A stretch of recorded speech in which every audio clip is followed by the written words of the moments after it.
In this video, we're going to look at how to speed up your techniques by removing the telegraph that we put in before we throw them.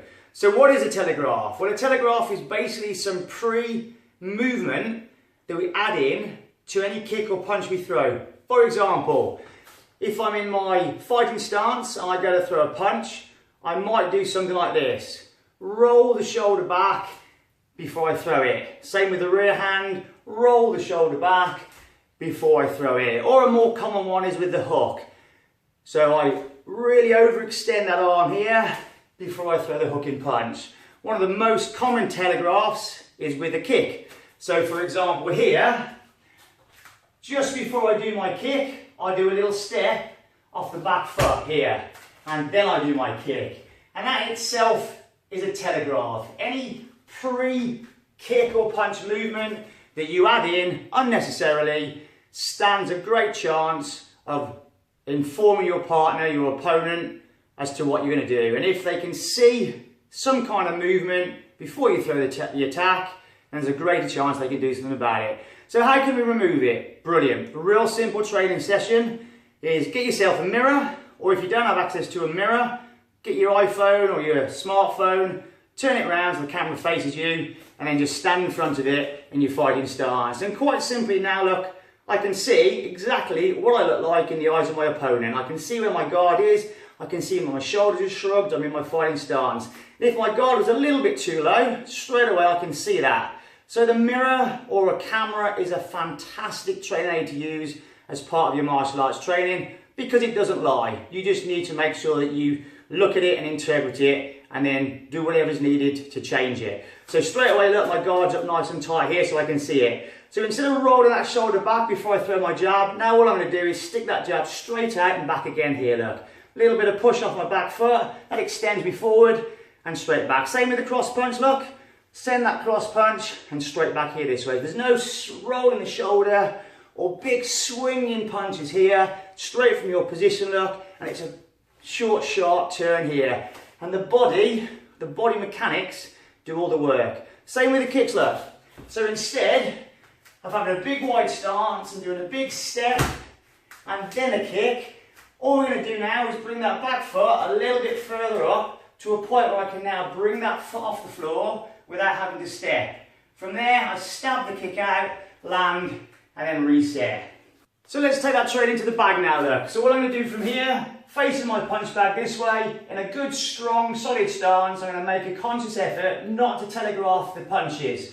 So from here, I set myself up and straight from the position here, look, straight out and back again here this way. Take a second, reset the bag if you need to, and again from here, look, all that moves is the arm.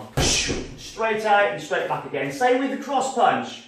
Make a massive effort not to telegraph it, straight from the start position here, look, come straight out, and back again here this way. And again, look, straight out, and straight back again here this way. And the kicks. So instead of a big step, and then a front kick, for example, all we're going to do now is bring your stance a little bit closer in. This now allows me to push off with my front foot. So instead of having to step in order to bring that leg into that chamber position, I push off, kick, and then land again and reset here. Steady the bag, and again look here, shorter stance, push off here, kick, and land again here this way. And that simple movement, that simple extra bit of footwork, we can do from a distance as well, look here. So one of the reasons we step when we kick is to cover distance. So I'll step here and I'll kick here this way. But instead now, all I'm going to do is shorten my stance a little bit. I'm going to bring this leg off the floor. As I bring that leg off the floor, I'm now going to hop with this back leg to cover the distance and kick at the same time.